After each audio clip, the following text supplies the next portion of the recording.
à toutes et bonjour à tous, et bienvenue dans le monde merveilleux des contes de Grimm. Le fidèle Jean. Il était une fois un vieux roi qui tomba malade. Sentant qu'il allait mourir, il fit appeler le fidèle Jean. C'était son plus cher serviteur, et on le nommait ainsi parce que toute sa vie, il avait été fidèle à son maître. Quand il fut venu, le roi lui dit : « Mon fidèle Jean, je sens que ma fin s'approche. Je n'ai de soucis qu'en songeant à mon fils. Il est encore bien jeune. Il ne saura pas toujours se diriger. Je ne mourrai tranquille que si tu me promets de veiller sur lui, de l'instruire de tout ce qu'il doit savoir et d'être pour lui un second père. »« Je vous promets, » répondit Jean, « de ne pas l'abandonner. Je le servirai fidèlement, dût-il m'en coûter la vie. »« Je peux donc mourir en paix, » dit le vieux roi. « Après ma mort, tu lui feras voir tout le palais, toutes les chambres, les salles, les souterrains, avec les richesses qui y sont renfermées. Seulement, tu ne le laisseras pas entrer dans la chambre derrière la grande galerie, où se trouve le portrait de la princesse du dôme d'or, car, s'il voit ce tableau, il ressentira pour elle un amour irrésistible qui lui fera courir les plus grands dangers. Tâche de l'en préserver. » Le fidèle Jean réitéra ses promesses, et le vieux roi, tranquillisé, posa sa tête sur l'oreiller et expira. Quand on eut mis le vieux roi au tombeau, Jean raconta au jeune successeur ce qu'il avait promis à son père au lit de mort. « Je le tiendrai, » ajouta-t-il, « et je vous serai fidèle comme je l'ai été à votre père, dût-il m'en coûter la vie. » Après que le grand deuil fut passé, Jean dit au roi : « Il est temps que vous connaissiez votre héritage. Je vais vous faire voir le palais de votre père. » Il le conduisit partout, de haut en bas, et lui fit voir toutes les richesses qui remplissaient les splendides appartements, en omettant seulement la chambre où était le dangereux portrait. Il avait été placé de telle sorte que, lorsqu'on ouvrait la porte, on l'apercevait aussitôt, et il était si bien fait qu'il semblait vivre et respirer, et que rien au monde n'était si beau ni si aimable. Le jeune roi vit bien que le fidèle Jean passait toujours devant cette porte sans l'ouvrir, et il lui demanda pourquoi. « C'est, » répondit l'autre, « parce qu'il y a dans la chambre quelque chose qui vous ferait peur. »« J'ai vu tout le château, » dit le roi. « Je veux savoir ce qu'il y a ici. » Et il voulait l'ouvrir de force. Le fidèle Jean le retint encore et lui dit : « J'ai promis à votre père, à son lit de mort, de ne pas vous laisser entrer dans cette chambre. Il en pourrait résulter les plus grands malheurs pour vous et pour moi. »« Le malheur le plus grand, » répliqua le roi, « c'est que ma curiosité ne soit pas satisfaite. Je n'aurai de repos que lorsque mes yeux auront vu. Je ne sors pas d'ici avant que tu m'aies ouvert. » Le fidèle Jean, voyant qu'il n'y avait plus moyen de s'y refuser, alla, le cœur bien gros et en soupirant beaucoup, chercher la clé au grand trousseau. Quand la porte fut ouverte, il entra le premier, tâchant de cacher le portrait avec son corps. Tout fut inutile. Le roi, en se dressant sur la pointe des pieds, l'aperçut par-dessus son épaule. Mais en voyant cette image de jeune fille, si belle et si brillante d'or et de pierreries, il tomba sans connaissance sur le parquet. Le fidèle Jean le releva et le porta sur son lit, tout en murmurant : « Le malheur est fait, grand Dieu, qu'allons-nous devenir ?»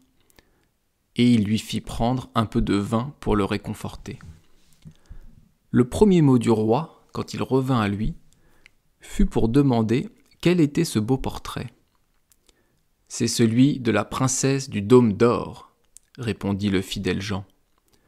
Mon amour pour elle est si grand, continua le roi, que, si toutes les feuilles des arbres étaient des langues, elles ne suffiraient pas à l'exprimer. Ma vie tient désormais à sa possession. Tu m'aideras, toi qui es mon fidèle serviteur. Le fidèle Jean réfléchit longtemps à la manière dont il convenait de s'y prendre, car il était difficile même de se présenter devant les yeux de la princesse. Enfin, il imagina un moyen et dit au roi : « Tout ce qui entoure la princesse est d'or, chaises, plats, tables, gobelets, meubles de toute espèce. Vous avez 5 tonnes d'or dans votre trésor, il faut en confier une aux orfèvres pour qu'ils vous en fassent des vases et des bijoux d'or de toutes les façons, des oiseaux, des bêtes sauvages, des monstres de 1000 formes. Tout cela doit plaire à la princesse. Nous nous mettrons en route avec ce bagage et nous tâcherons de réussir. » Le roi fit venir tous les orfèvres du pays, et ils travaillèrent nuit et jour jusqu'à ce que tout fût prêt. Quand on en eut chargé un navire, le fidèle Jean prit des habits de marchand et le roi en fit autant, pour que personne ne pût les reconnaître. Puis, ils mirent à la voile et naviguèrent jusqu'à la ville où demeurait la princesse du Dôme d'Or. Le fidèle Jean débarqua seul et laissa le roi dans le navire. « Peut-être, lui dit-il, ramènerai-je la princesse. Ayez soin que tout soit en ordre, que les vases d'or soient exposés et que le navire soit paré et en fête. » Là-dessus, il remplit sa ceinture de plusieurs petits bijoux d'or et se rendit directement au palais du roi. Il vit, en entrant dans la cour, une jeune fille qui puisait de l'eau à une fontaine avec 2 seaux d'or. Comme elle se retournait pour s'en aller, elle aperçut l'étranger et lui demanda qui il était. « Je suis marchand, » répondit-il, et, ouvrant sa ceinture, il lui fit voir ses marchandises. « Que de belles choses !» s'écria-t-elle, et, posant ses seaux à terre, elle se mit à considérer tous les bijoux les uns après les autres. « Il faut, dit-elle, que la princesse voie tout cela. Elle vous l'achètera, elle qui aime tant les objets d'or. » Et, le prenant par la main, elle le fit monter dans le palais, car c'était une femme de chambre.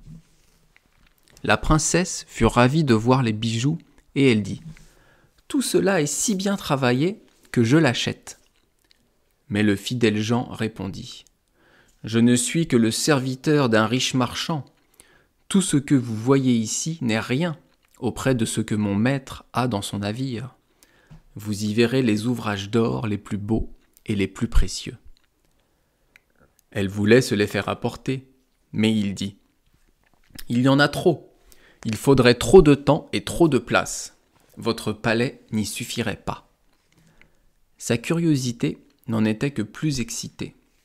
Et enfin, elle s'écria : « Eh bien, conduis-moi à ce navire. Je veux aller moi-même voir les trésors de ton maître. » Le fidèle Jean la mena tout joyeux au navire, et le roi, en la voyant, la trouva encore plus belle que son portrait. Le cœur lui en bondissait de joie. Quand elle fut montée à bord, le roi lui offrit la main. Pendant ce temps-là, le fidèle Jean, qui était resté derrière, ordonna au capitaine de lever l'ancre à l'instant et de fuir toute voile. Le roi était descendu avec elle dans la chambre et lui montrait une à une toutes les pièces de la vaisselle d'or, les plats, les coupes, les oiseaux, les bêtes sauvages et les monstres. Plusieurs heures se passèrent ainsi, et, pendant qu'elle était occupée à tout examiner, elle ne s'apercevait pas que le navire marchait. Quand elle eut fini, elle remercia le prétendu marchand et se disposa à retourner dans son palais. Mais, arrivée sur le pont, elle s'aperçut qu'elle était en pleine mer, bien loin de la terre, et que le navire cinglait à pleine voile. « Je suis trahie !» s'écria-t-elle dans son effroi. « On m'emmène! Être tombée au pouvoir d'un marchand! J'aimerais mieux mourir !» Mais le roi lui dit en prenant la main : « Je ne suis pas un marchand, je suis roi, et d'une aussi bonne famille que la vôtre. Si je vous ai enlevé par ruse, ne l'attribuez qu'à la violence de mon amour. Il est si fort que, quand j'ai vu votre portrait pour la première fois, j'en suis tombé sans connaissance à la renverse. » Ces paroles consolèrent la princesse. Son cœur en fut touché, et elle consentit à épouser le roi. La suite au prochain épisode.